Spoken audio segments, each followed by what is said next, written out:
Welcome to The Explainer. Today, we're diving into the framework that's teaching brilliant AI a skill it desperately needs: how to check its facts. It's a surprisingly simple idea that's making AI not just more powerful, but finally truly reliable. And it's all thanks to something called RAG. But first, let's start with a problem I'm sure we've all been there with. You ask a super sophisticated AI a question, and it gives you an answer that's confident, detailed, and completely made up. So, what's the deal? Why do these brilliant systems do that? So, let's get right into it. It turns out that even the most advanced large language models, LLMs, have some pretty big blind spots right out of the box. We're going to focus on the three biggest weaknesses they all share. Okay, so first up, they hallucinate. Basically, they just invent stuff that sounds plausible but is totally false. Second, their knowledge is frozen in time. They only know what they were taught up to their training date. And third, they're completely blind to any private internal data, like your company's latest reports. You can see why this is a huge problem, right? For any serious business use, these limitations are a total deal breaker. So what's the solution here? What if we could fix all this? Not by trying to build a bigger brain for the AI, but by giving it a library card. And a super fast expert librarian to go with it. Well, that's exactly the idea behind Retrieval-Augmented Generation, or as we all know it, RAG. To put it simply, RAG is a framework that gets an AI to, look things up before it speaks. Instead of just guessing based on its old, memorized data, it first goes and retrieves relevant facts from an external, trusted source, and then it generates an answer. And honestly, that's the absolute best way to think about it. The LLM is the powerful brain. It's brilliant at reasoning, understanding language, and putting sentences together. But RAG provides the massive, up-to-date library that the brain has to consult before it ever gives you an answer. Now, this isn't some brand new idea. It was actually introduced in a landmark paper back in 2020 by researchers at MetaAI. See, before RAG, if you wanted an AI to know about, say, your company's new products, you had to do this incredibly expensive and time-consuming process called fine-tuning. RAG completely changed the game because it offered a cheaper, faster, and way more dynamic way to connect AI to constantly changing real-world information. Okay, so how does this whole AI librarian thing actually work? It's a pretty clever two-step process. First, you have to organize the library. Then, second, you have to teach the AI how to use it effectively. The first step is what we call indexing. Think of this as all the prep work, organizing the library, and it all happens behind the scenes. We take all our documents, PDFs, websites, databases, you name it, and we break them into small, manageable chunks. Then we use AI to convert the meaning of each chunk into a numerical code, called a vector. All these vectors get stored in a special vector database, which is like a high-tech card catalog organized by ideas, not just keywords. Now for the magic. This is what happens when you actually ask a question. The system instantly searches that vector database to find the most relevant chunks of text. It retrieves them, sticks them right into your original prompt, and only then does it ask the LLM to generate an answer. The result? An answer that's grounded in specific, verified facts from the library. But finding the right information is the whole key. And it turns out there are different ways to do that.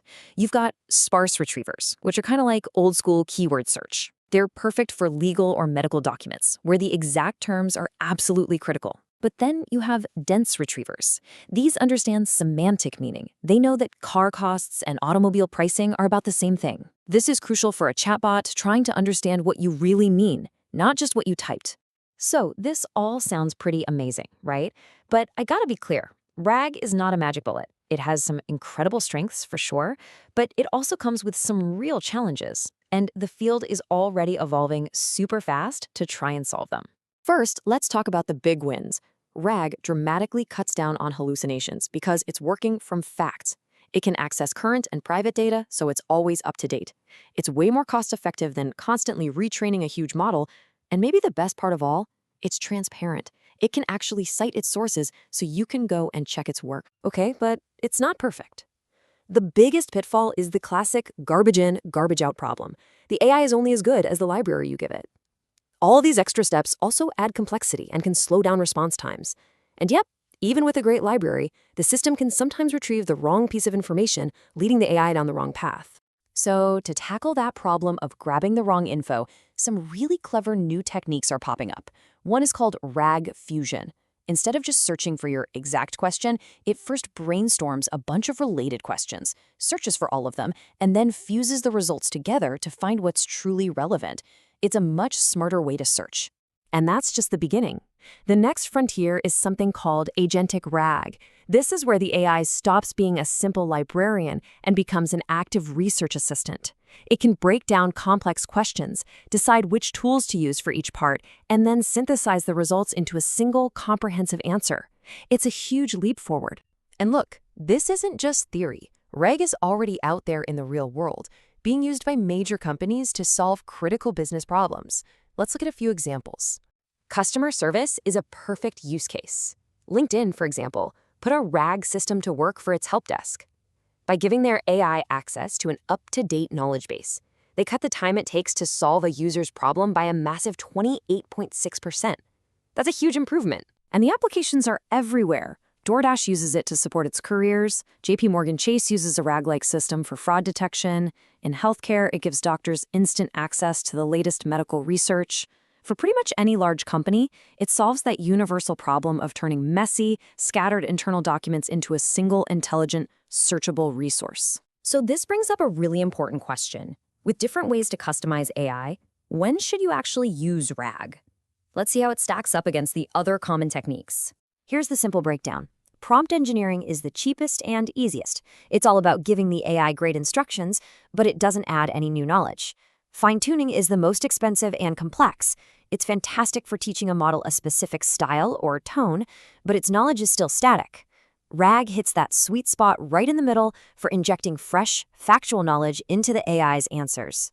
But the real pro tip here is that these methods aren't mutually exclusive. You can, and often should, use them together. For instance, you could fine-tune a model to learn your company's unique brand voice, and then use RAG to give that perfectly toned model real-time information about your products. That's the best of both worlds. And that really gets to the heart of it. RAG isn't just some technical fix for hallucinations. It's a strategic tool.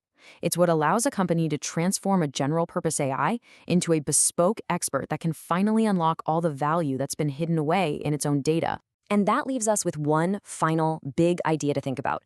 For years, AI has been a black box. But with RAG, it can finally show its work and cite its sources. So as these systems become more transparent and more accountable, how will that fundamentally change our relationship with them and our willingness to trust them as true partners?